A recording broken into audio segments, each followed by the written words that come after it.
Get acquainted with people, places, and activities that are live, local, and for you. First thing in the morning, weekdays at 9:30 a.m. on our Civic Center TV YouTube page, or watch us live at Civic Center TV or on Facebook. The Splash Live, Greater West Bloomfield's live update show.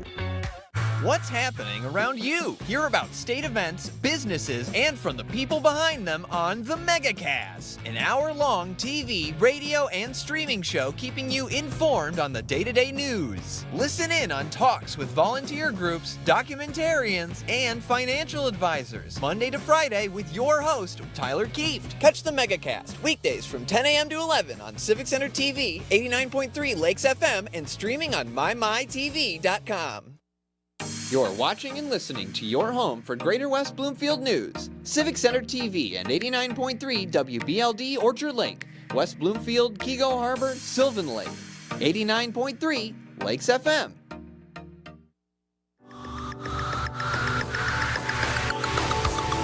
It's the Megacast, an hour-long TV and radio streaming show keeping you informed on the day-to-day news. Live from West Bloomfield, we're bringing you the news, updates, and information impacting communities around Michigan. Join our host, Tyler Kieft, as he talks with community members, business leaders, and professional experts about the stories that impact you.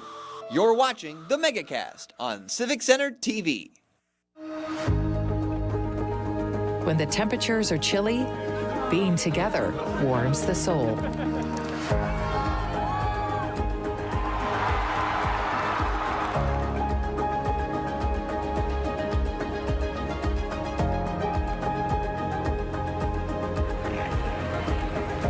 Keep the winter fun going.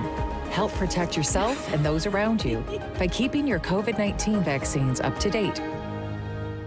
1 in 4 Michigan homes has high levels of radon, a naturally occurring radioactive gas known to cause lung cancer. It doesn't matter where you live or what type of home you have. You won't even know it's there unless you test. So don't wait. Testing is cheap and easy. And if there's a problem, it's simple to fix. Visit michigan.gov/radon to learn more. We took action. Will you? WB Parks and the West Bloomfield Diversity Task Force once again invite you to the 2023 Black Expo. Drop by Orchard Mall and tour demos and displays that highlight Black business owners, resources, and careers. Bring your friends and family to shop around local vendors and support their hard work and dedication to their craft. Come on down Saturday, February 25th from 10 a.m. to 1 p.m. at Orchard Mall in West Bloomfield. The 2023 Black Expo. Hello, nose. My nose knows is when somebody uses the bathroom. Mom, Polly didn't flush. Ooh, I smell cookies. I smell an A+. How could my nose be running when it stays on my face? Our noses know if those sniffles are just a cold, allergies, or COVID-19. So swab it. Test it. It's good to know. You're listening to your radio homes for the Megacast, 89.3 WBLD Orchard Lake and 88.1 WBFH Bloomfield Hills. Today's edition of the Megacast begins now.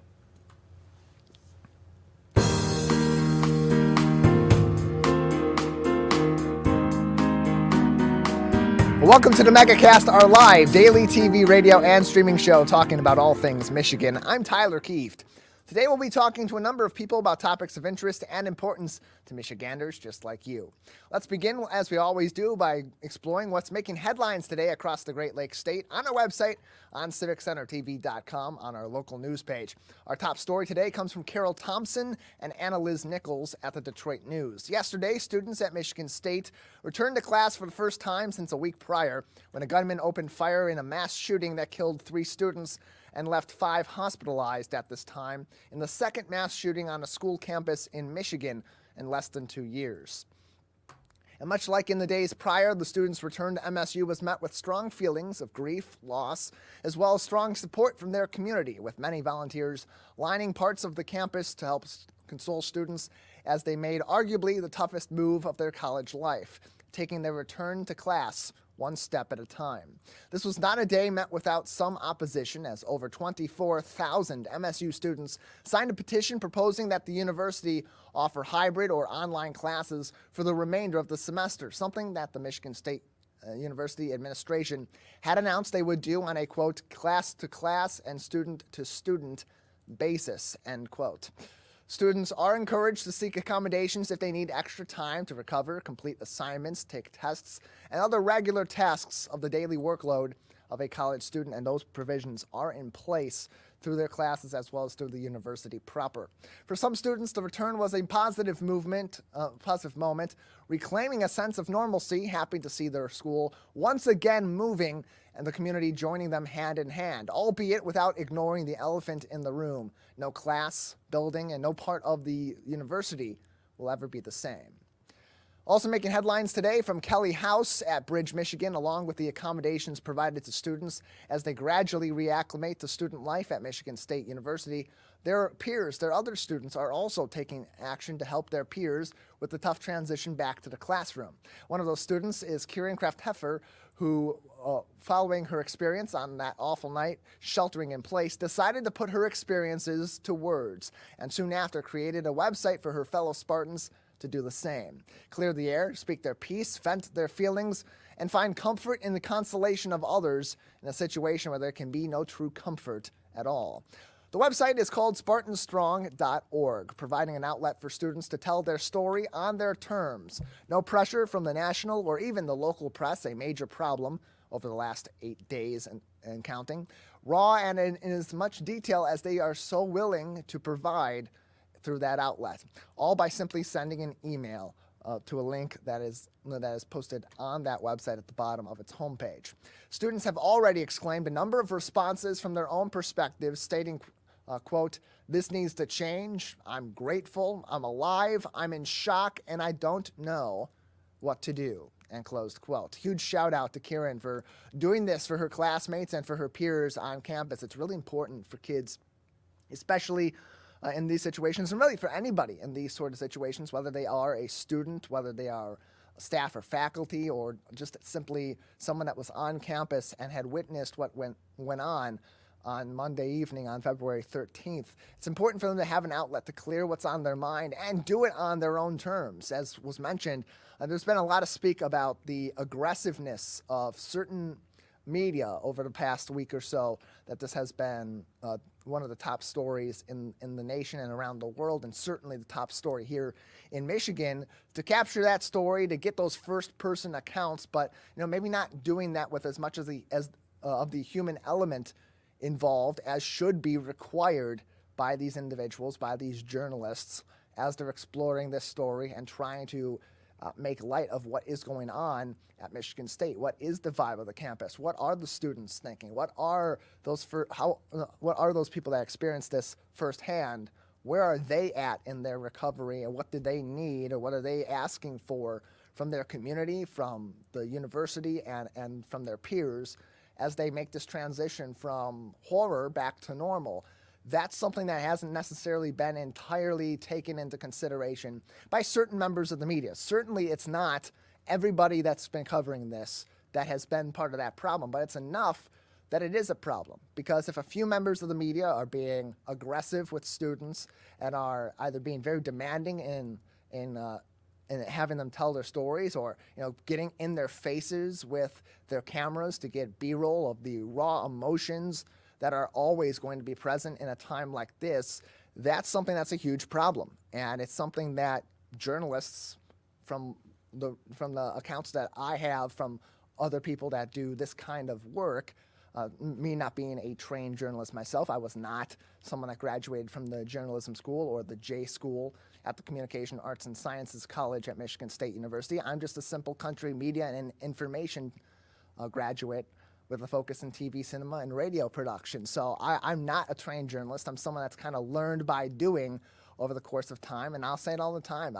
I'm not on that level. I'm not that true journalist that they are necessarily, because I don't have that training. But just from picking things up, it's pretty obvious in a situation like this, you should be approaching it first from a human to human level before you're going for that story. And that's been a problem for a lot of, particularly the national media, that often tends to make spectacle out of stories to pull in ratings and sell advertising time, and these are people's lives. So really is great that the student was able to provide, Kieran was able to provide this sort of an outlet for students to do so on their own terms with no pressure of someone that they don't know asking them to tell the story of their worst moment, potentially of their entire life, the worst moment they may experience in their entire life. Instead, they're able to do it on their own terms, in their own way, with no deadline, at their own pace, and speak what's on their mind, and do it in a way that also allows them to communicate with other students on campus and give them a message as well about where they're at in their recovery and where these students may be going in their recovery as well. Really great thing that's popped up over the last week or so in the recovery process that's just underway. We're only 8 days now removed from, not even 8 days removed at this point, to the moment itself from the shooting at Michigan State University. So big shout out to Kieran for doing that, for her classmates and for others that had witnessed the shooting at Michigan State University, that had sheltered in place for their own protection during that several-hour incident on Monday, February 13th, 2023. And again, that website is spartanstrong.org, spartanstrong.org, for an opportunity to tell your story on your terms, however you so choose to do it in your writing. Finally, making headlines today on our local news page on civiccentertv.com from Frank Witzel at the Detroit Free Press. If your tank is empty, well, the next time you'll fill up at the pump, your wallet may not be as empty on the other side, as the average price of gas in Michigan has fallen by 4 cents from a week ago, now sitting at $3.27 per gallon.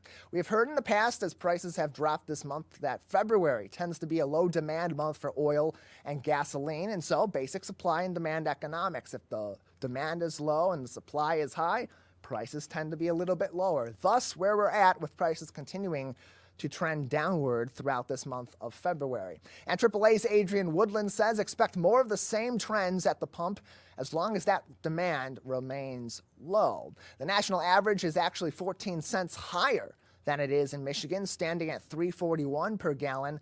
That is 6 cents higher than our average here in Metro Detroit, where we originate our broadcast, which currently stands at $3.35 per gallon. The most expensive average price per gallon of gas, followed by Metro Detroit, is Ann Arbor and Marquette at $3.32 per gallon. The least expensive prices, you'll have to do some traveling from our originating point here in Michigan. Go to Grand Rapids at $3.09 per gallon, Benton Harbor at $3.19, or to Lansing, where gas currently stands on average at $3.20 per gallon. All of those headlines are making news today on our website, civiccentertv.com, on our local news page, along with links to COVID-19 and other public health updates from the Centers for Disease Control and Prevention, the Michigan Department of Health and Human Services, as well as the Oakland County Health Division. We have a great show ahead on this Tuesday edition of the Megacast. Coming up next, as we explore the topic of mysterious objects being shot down here in Michigan and all across the U.S. in recent weeks, have we been explored by forces out of this world? Bill Konkolesky joins us next from the Mutual UFO Network's Michigan chapter. That's coming up after this break on the Megacast. In the face of COVID-19, staying healthy is important. And now the same is true in the face of flu. Influenza has the power to infect millions. But it's easy to protect yourself, your family, and your community. The flu vaccine is safe and effective. And with COVID-19 still around, it's essential. Together we can face flu season head on. Visit michigan.gov/flu. It's that time of year, Greater West Bloomfield. Our towns gather together this March for the 5th annual State of the Communities. Important figures from Sylvan Lake, West Bloomfield, Orchard Lake, and Kego Harbor discuss the past year's projects and developments. Hear presentations from speakers, discussions on plans of action, and more. The 5th annual State of the Communities, March 13th at 7 p.m. at the new West Bloomfield Middle School. Many people are feeling overwhelmed and struggling with mental wellness these days. So be kind to your mind. Give yourself permission to breathe. Share your feelings. You are not alone. Have hope. Talk to a Stay Well counselor for free confidential help 24/7 through the COVID-19 hotline. Ronnie started doing prescription pills at the age of 15, and by 19, he died. If your child is struggling with drug use, try not to be too proud to reach out for help. Don't be worried about what the neighbor will think or your family. Just get your child the help they need. Sometimes it's the hard road to take, but the hard road is nothing compared to living with the fact that your child is no longer with you. There's hope and help at drugfree.org.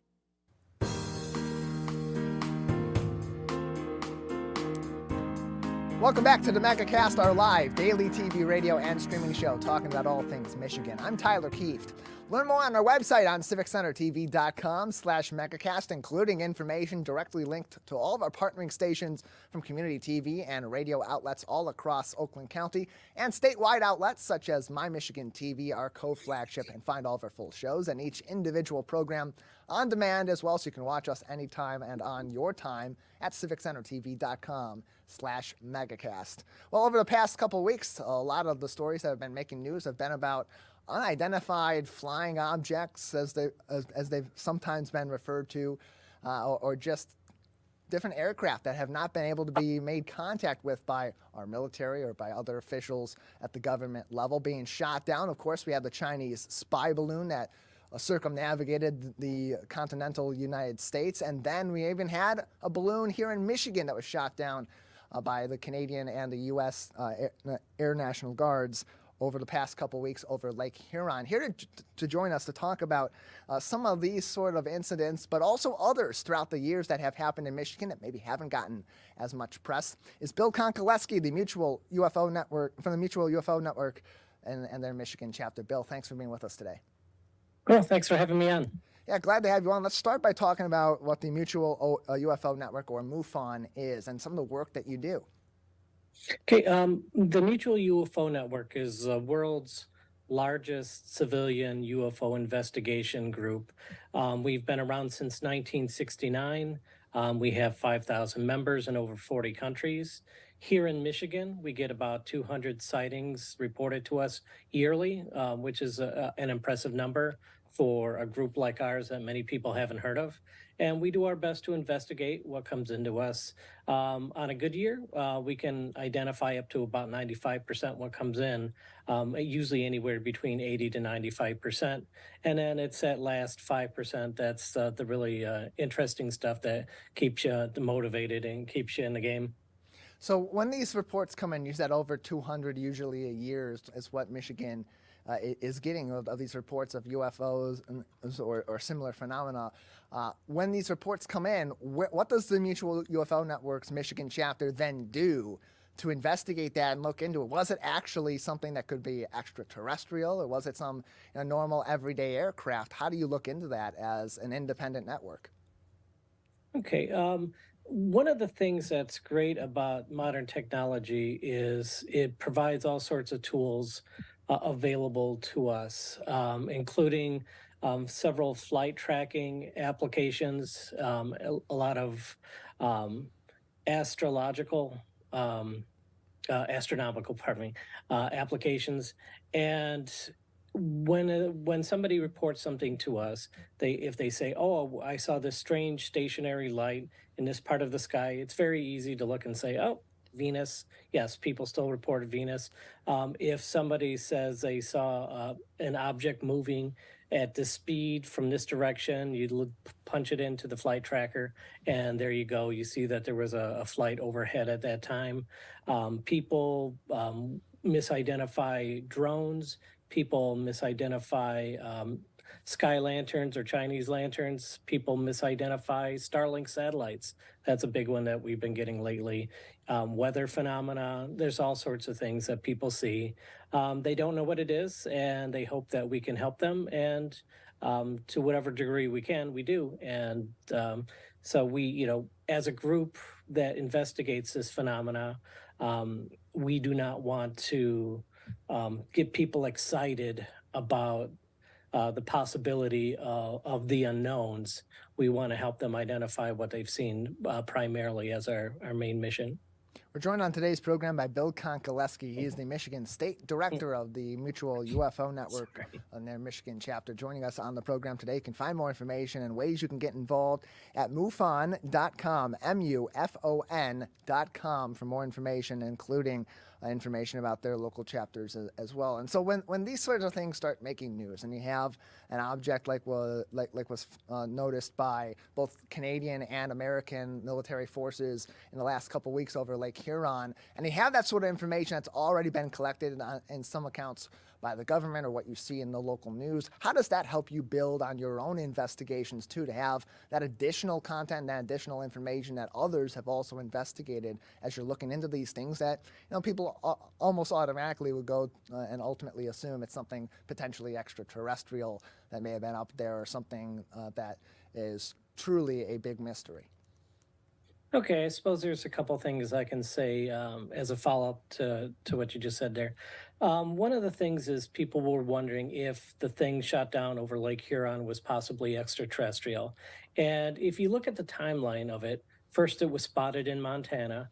It was allowed to fly over the entirety of Montana, over the entirety of Wisconsin, over the entirety of Michigan before it was ultimately taken down over Lake Huron. And it took a couple days to do this.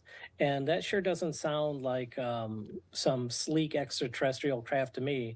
If UFOs fly that slowly, how would they ever get to our planet from theirs? Haha. But, it really acted like a balloon. The strange shape of it, kind of octagonal with the things dangling off of it. Sure, it's an unusual shape, but it was certainly an easy target. It just really doesn't sound like there's any reason to get excited, like it could have come from somewhere else.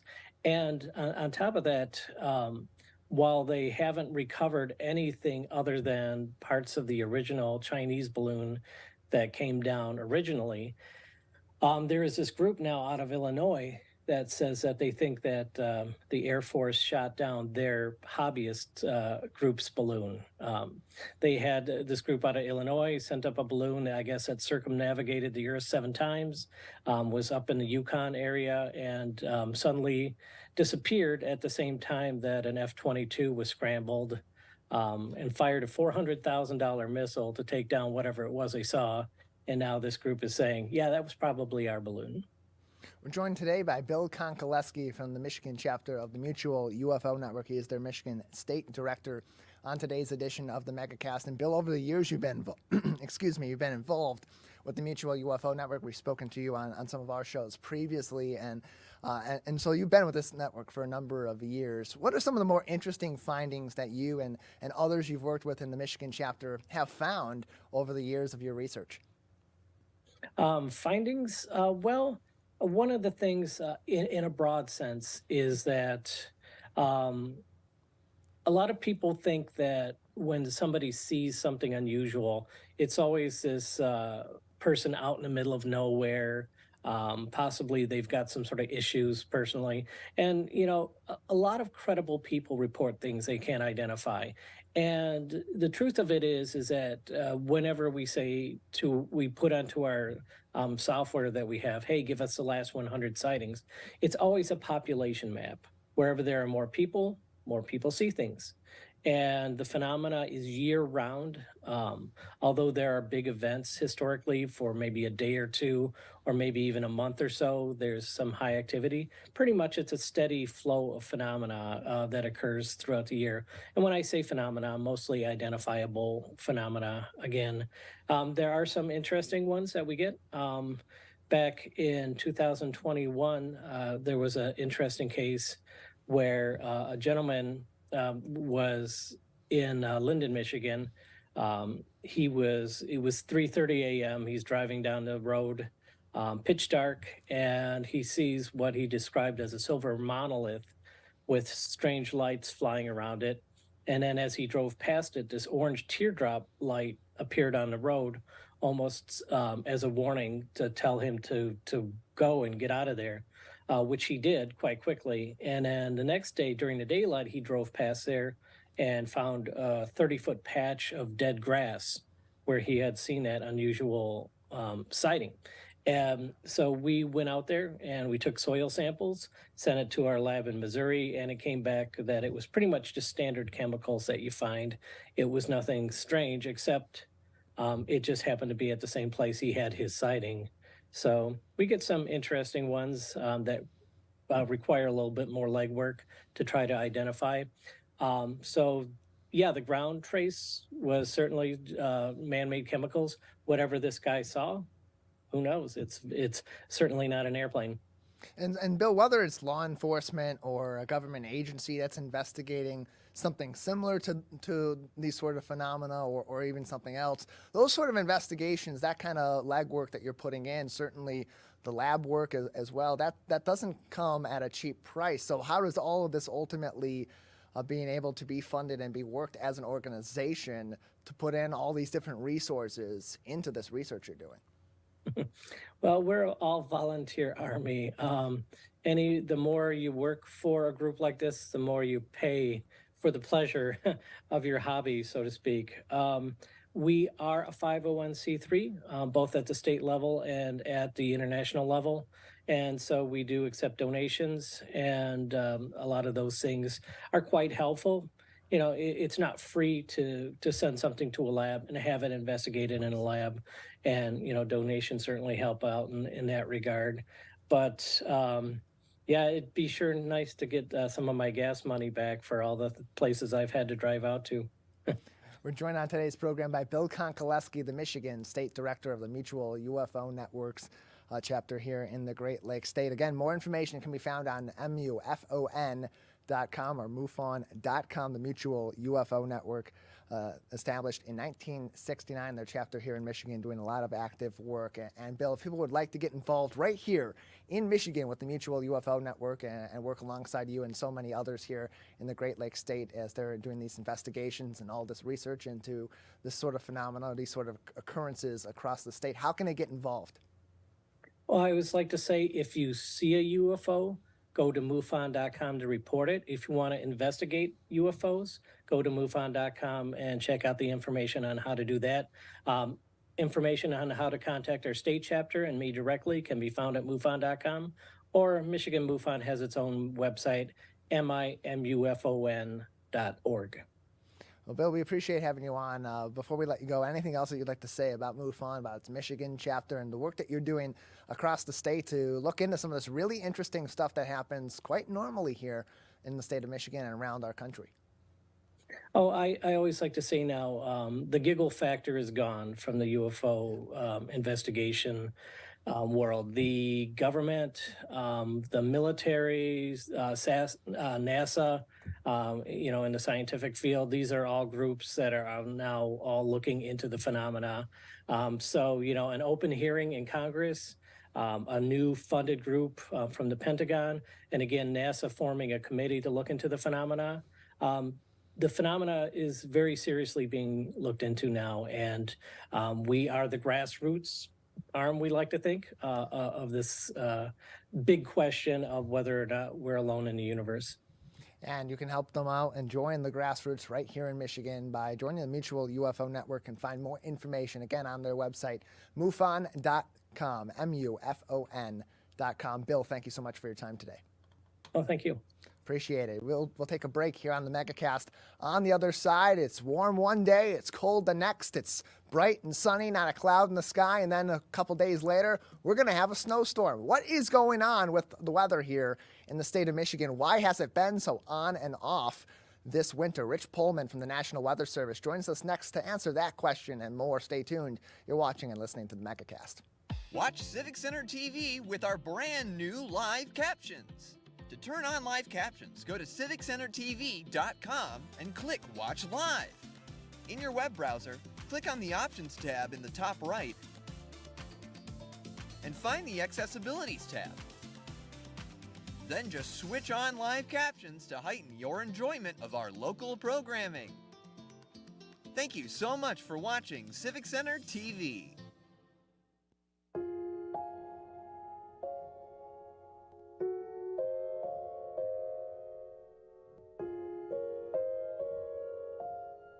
When you have a gambling problem, you have a money problem.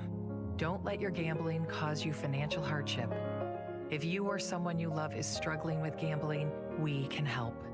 Get free confidential counseling and win your life back. Learn more at michigan.gov/problemgambling.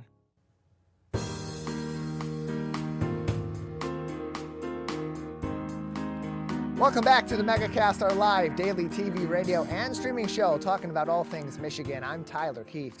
You can find more information and keep up to date with us and all of our programs on demand on civiccentertv.com/megacast.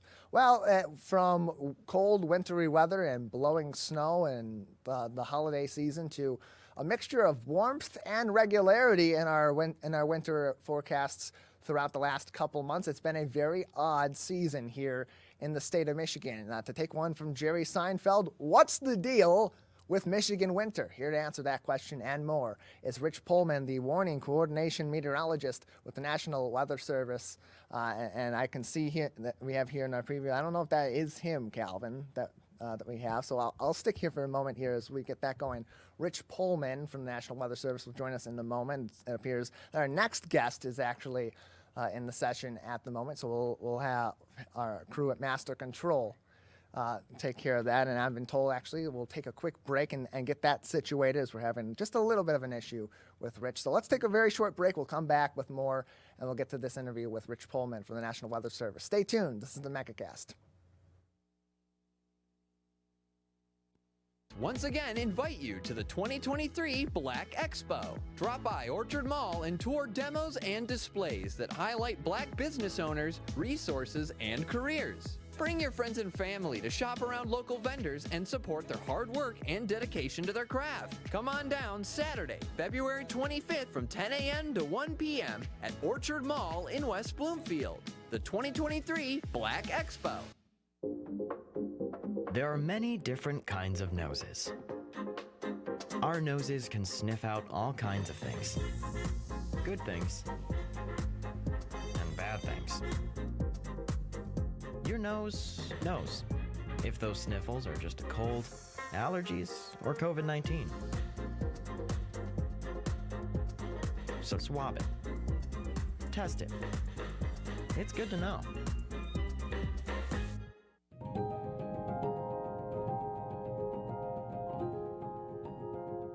I'm Steve Eiserman of the Detroit Red Wings, and I think every child in Michigan deserves a safe, healthy, and happy childhood. Can we build a state where Children Trust Michigan isn't just a name, but something our kids believe? Please support Children Trust Michigan as the voice for children and families by visiting the website to learn more.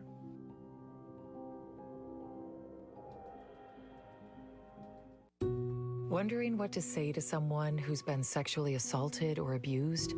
I believe you. I'm so sorry this happened. It's not your fault. Confidential and anonymous help is available at the Michigan Sexual Assault Hotline. Connect with us 24/7. Call 855-VOICES-4 or text 1-866-238-1454 for help. Learn more at michigan.gov/voices4. Welcome back to the Megacast, our live daily TV, radio, and streaming show talking about all things Michigan. I'm Tyler Kieft. You can learn more on our program, civiccentertv.com/megacast. Well, it's been a very odd winter here in the state of Michigan, from blustery cold weather in the holiday season to some normal temperatures for the winter to warmth, sunny, and no clouds in the sky several times in the past week. What is going on with Michigan winter? Is this normal, or is this something that's completely out of the norm for the Great Lakes state? Joining us to talk about this is Rich Pullman from the National Weather Service's Detroit Pontiac office out of White Lake. Rich, thanks for being with us today. Good morning. Thanks for having me. Yeah, glad to have you on at a really interesting time here in Michigan. This winter has been kind of on and off. It starts, it stops, it kind of putters along. And what started with a quite massive storm right before the holidays kind of has had a pretty quiet overall season here, and unseasonably warm at times too. Is that something that was within the predictions and the forecasts for this winter from experts like yourself and others at the National Weather Service coming in, or is this really an oddity of a winter here in Michigan? So far this winter, we were forecasting a La Nina winter. We have the El Nino cycle, we have a La Nina cycle, and we have something in between that we call neutral. And so with the La Nina winter, the storm track is through the Great Lakes. If that storm track is west of the Great Lakes, we get into a lot more of the warmer air. And we've seen a lot more of that weather pattern with this La Nina than any other weather pattern. We've had a few breaks in that where the storm track, the jet stream, if you will, dipped far enough south that the Arctic air was allowed to encroach in on the Great Lakes. And that's what happened right before Thanksgiving, right around the Christmas holiday. And then that week or so around February 1st when we got our snowfall with that January 25th storm. But otherwise, it's been predominant with a storm track much further to the west. Heavy snowfalls for Iowa and Wisconsin and the UP, while we're on the wet side of the storms when the storms roll through. And when you mentioned earlier on those cycles come through, and this particular one puts us in sort of a trend of warmer air in pockets throughout the winter. But this much warmer, Rich, where it's been, when I think of warmer weather in the winter, I think of high 30s, early to mid 40s on the warmest side. But a few 50-degree days, a mid 60-degree day over the weekend. Also, how normal is that within this weather pattern? With the La Nina pattern, that certainly can happen, especially when you get the big storms rolling up through the western part of the Great Lakes. It pumps in a lot of that warm air with the south winds. The predictability of that early in the season in October when we issued our winter outlooks, that predictability to have this kind of warmth is rather low. You're right. A lot of times when we have above average winters here in Michigan, it's a lot of 35 to 40-degree days with a lot of clouds. And more recently, we've seen a lot of this sunshine, temperatures getting close to 50. That's a little bit more anomalous than what we would typically think with above average winter. But it's something that we're seeing right now. And it looks like the trends are there for it to be there a little bit later this week. And then certainly into next week, we have another chance for another warm up.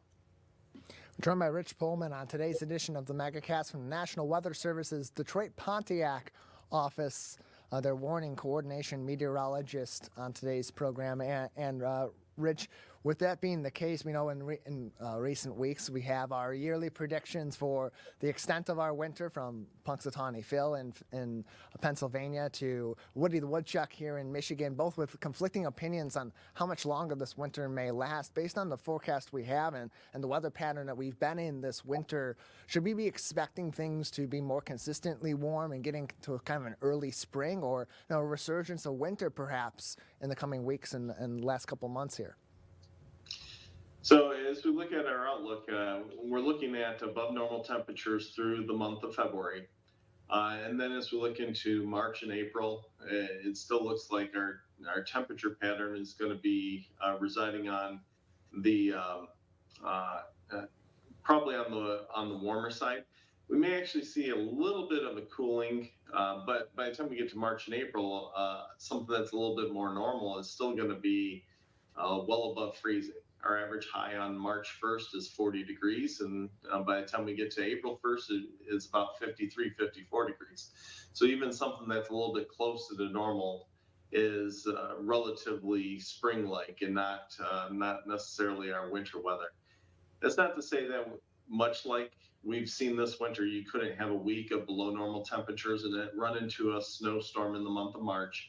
That's very common, even in the warmest of Marches.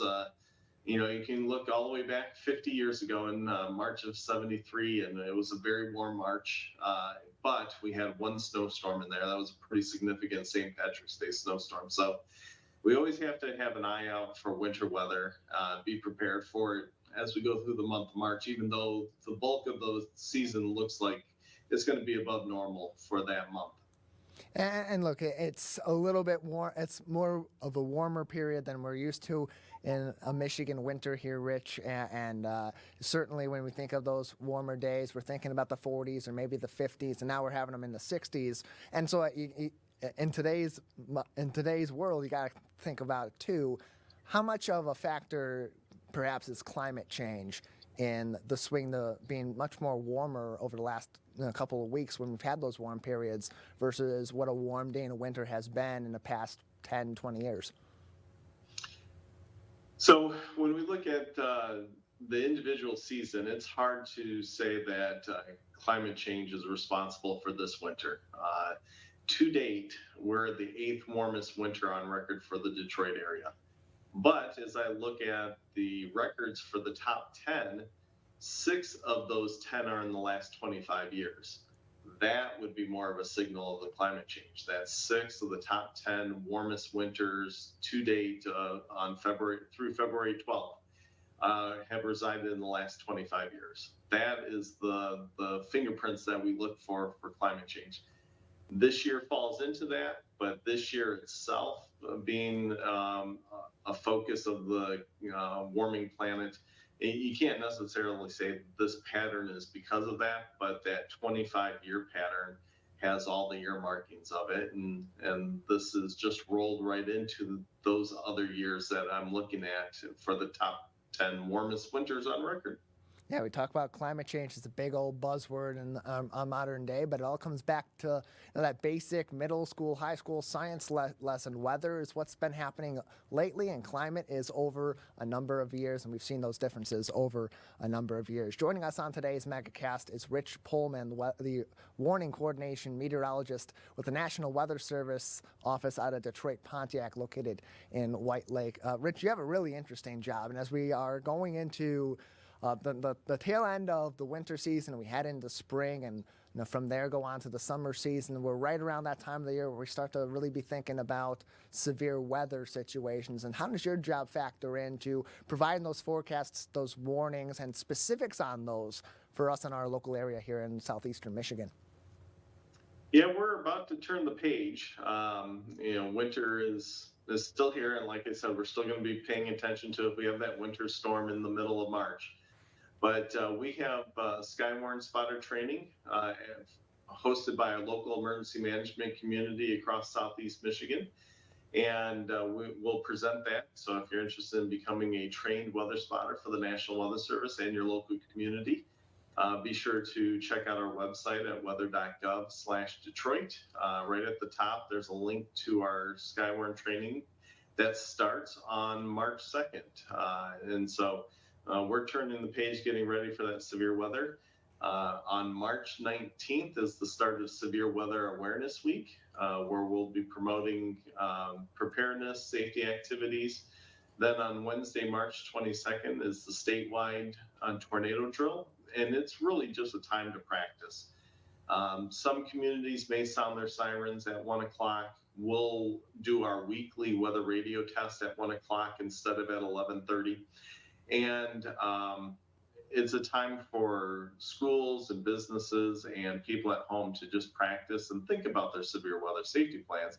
We do that in March before we really get into the meat of the severe weather season, which generally is May, June, July, and into August. We can get some severe weather in March and April, and so we do want to be prepared for that. It's that transition season where that can happen, but we're starting to get prepared for that severe weather season. That's just a couple months away, and we got a couple activities coming up to help everyone get prepared and learn about it. Yeah, we'll definitely reach out to try to have you back on around that time to really go into more details about making those severe weather plans and how to best interpret on an individual level in your local area and on a wider level for a community, how to adjust to those oncoming or forewarned severe weather situations. But I do want to go back and talk to you more about the Skywarn spotter training that's available. People can learn more about, again, the website being weather.gov/Detroit, and at the top of the page you just click on both in-person and virtual Skywarn spotter training classes. Who are these available to, and who can do this?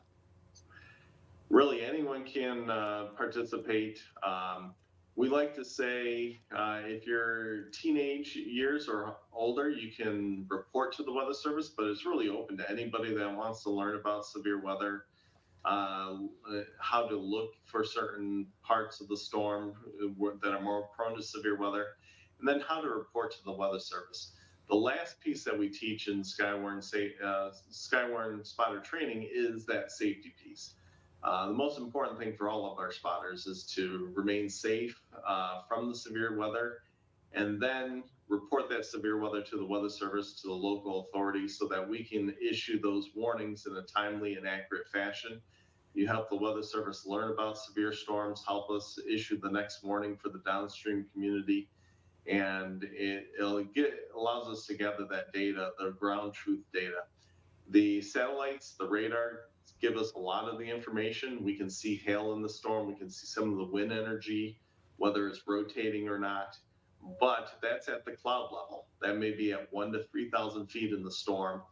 And the radar cannot see below the cloud level, below that 1,000 feet. So we need our spotters to give us the ground truth to say, hey, the hailstorm that you see, it's reaching the ground as golf ball size hail, or the rotation that we're seeing in the cloud base has manifested into a funnel cloud, or worst case scenario, a tornado. And so we need those spotters out there to give us that information so that we can issue the more accurate and timely warnings. And just how much of a difference does it make to have a number of these spotters spread throughout local areas, certainly on a county by county level, as that typically is where the National Weather Service will isolate those warnings to? How much of a difference does it make in the accuracy from what you're able to forecast with your team of meteorologists and other weather experts to making those warnings much more accurate and much more pinpointed?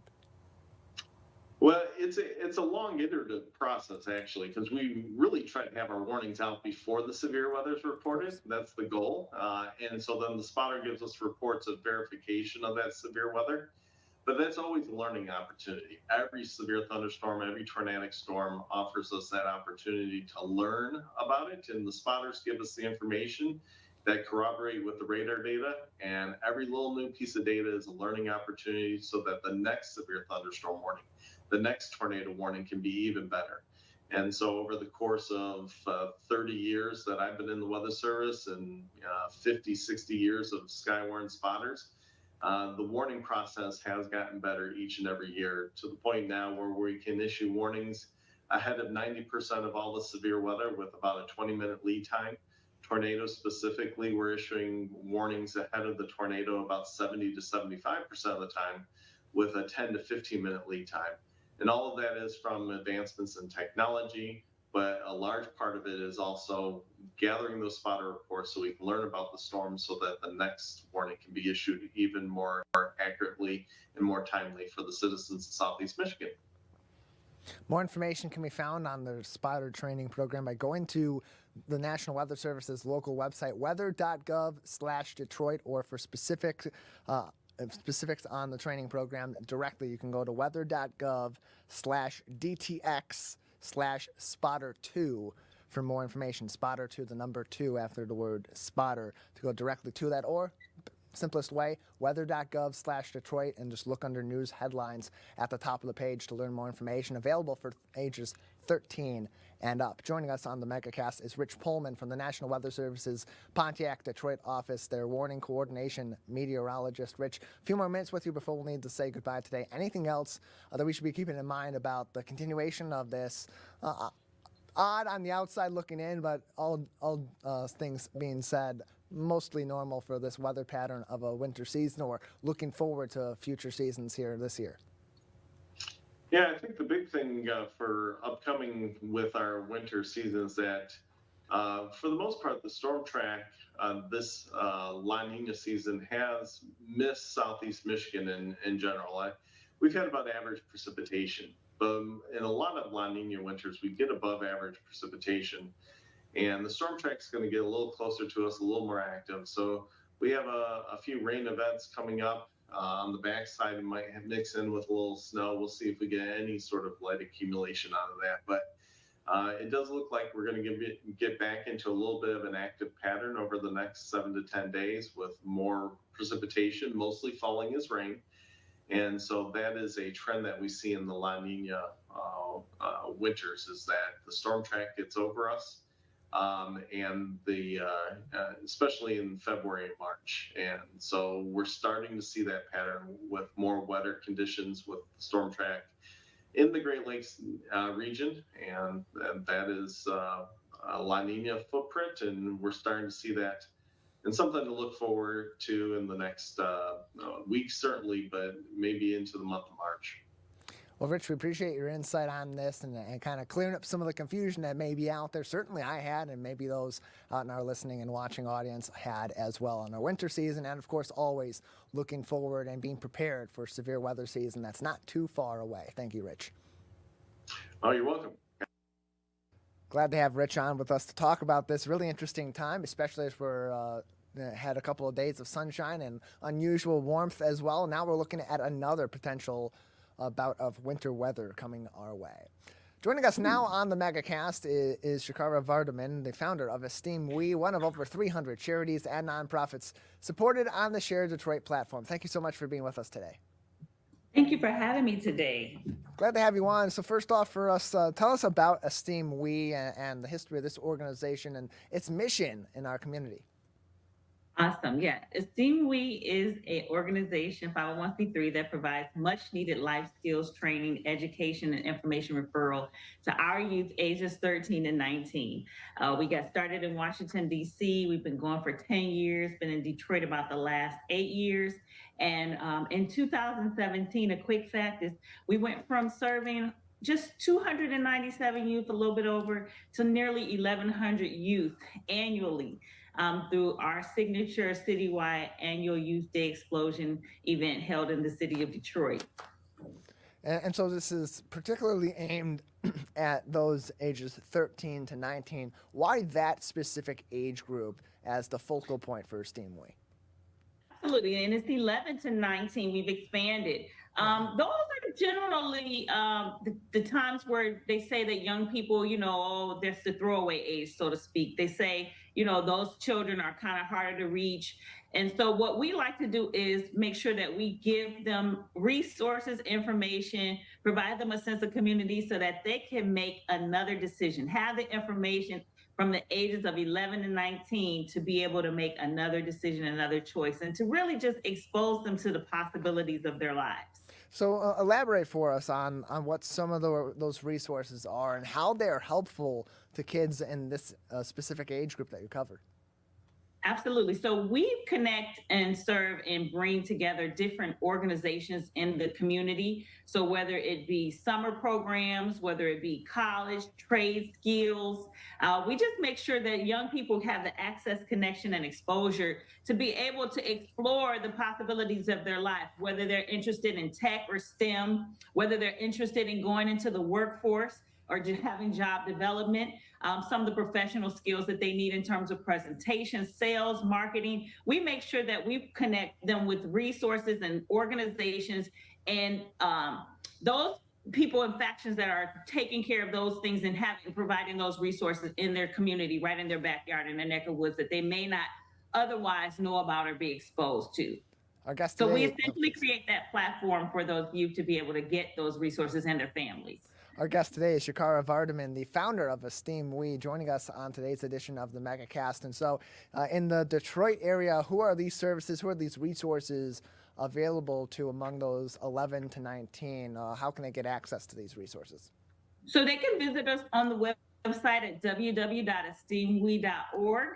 And we will be able to, they will be able to see a plethora of our business partners and those in the community who are serving youth in that age form. And also they'll be able to know about our upcoming mini Youth Day Explosions, what is going on in terms of our Youth Day Explosion and Summer Youth Explosion programs as well.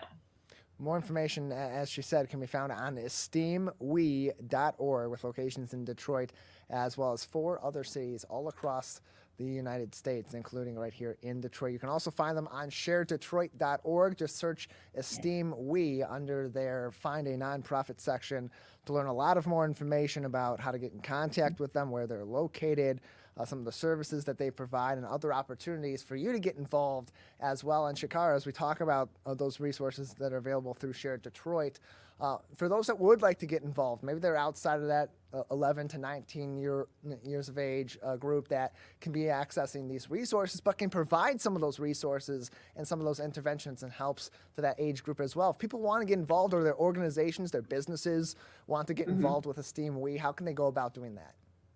Well, that's a great question. Thank you so much, Tyler. We actually have annually our Spring into Action, and it's March 20th every year, no matter what day it is. And so that gives us an opportunity to connect with professionals, entrepreneurs, clergy, leaders, emerging leaders, to be able to come out and share their expertise, their gifts, and to get involved. And so that Spring into Action is going to be this year. March 20th, and you'll find out more details as well on our website in terms of the location. And we're excited about that. And that. Please go ahead. That website is www.esteem, like self-esteem, we, like you and I.org. In addition, there are a number of events throughout the year that are through Esteem We that are known as their City Possible events, including Detroit Possible. Tell us about those events and how they also have an impact in the Detroit community and certainly in the age groups of 11 to 19, those kids that you're serving. Also, so we have the citywide event that's normally held. It was before held at Cobo annually. Now I believe it's the Huntington. This year we're actually including our mini youth day explosions, which are going into the actual local schools, and then those students will be able to, through their leadership program, choose students and get students to participate in a larger event for Youth Day Explosion this year in the city of Detroit. So we're excited about that. Then we also culminate that into a summer Youth Explosion where we partner with organizations in workforce development and financial literacy to merge the two so that young people will have a little bit more information and insight into finances and how to utilize and do some things with their money that they may have not known prior to having our financial literacy specialists come out. We're also partnering, Tyler, in the city of Jackson with an organization called Isaiah's Hub to bring financial literacy to their organization as well and to the city of Jackson youth. So we're excited about that partnership as well. Again, you can find more information on all of these different efforts and these events and ways that you can get involved as well by visiting esteemwe.org or sharedetroit.org and just search for Esteem We under their Find a Nonprofit section. You can also call them 313-888-2047, 313-888-2047, or send an email for more information with your questions to connect@esteemwe.org. Shecara, just another couple minutes before we'll need to say goodbye for today. Anything else that we haven't discussed yet about Esteem We that you would like our audience to know? Well, some of the life skills training that we share with our young people tend to be in the areas of conflict resolution, also in terms of them able to gain some more skills trades. We also have financial literacy, which is a big thing. We're really actually kind of focusing on our financial literacy platform for our young people to just make them more knowledgeable about the tool of money and how to make it work and for their lives and things. There's a lot of things going on with the economy right now. And I just think that young people with the tools of technology and the knowledge and knack of understanding how finances work, able to really set themselves on a different path and trajectory in their families. So we're excited about that this year. That's one of our focal points. And so that's something that I think you'll be excited when you visit our website, upcoming some of our partners that we're partnering with in the areas of financial literacy and tools to get to our youth and our families in urban and underserved communities. All that information and those resources, as well as how you can get involved and help these kids learn some of this information yourself, can be found at esteemwe.org. Shecara, thank you so much for joining us. Thank you so much for having me, Tyler. And I'm really excited about partnering with Share Detroit as well this year. ShareDetroit.org to find more information on Esteem We and over 300 other charities and nonprofits supported on their platform right here in Detroit area. Well, it's going to do it. That's all our show for this Tuesday edition of the Megacast. As always, if you're just tuning in and you'd like to watch us back or watch each interview on your own time, you can do that on our website, civiccentertv.com/Megacast. Big thank you to each of the guests that joined us today, as well as our crew at the studio of My Michigan TV, Jared Clark, and our director at Master Control here at Civic Center TV, Calvin Brown, hitting the buttons and running the program on today's edition of the Megacast. That's our show. Take care of each other, and we'll see you soon.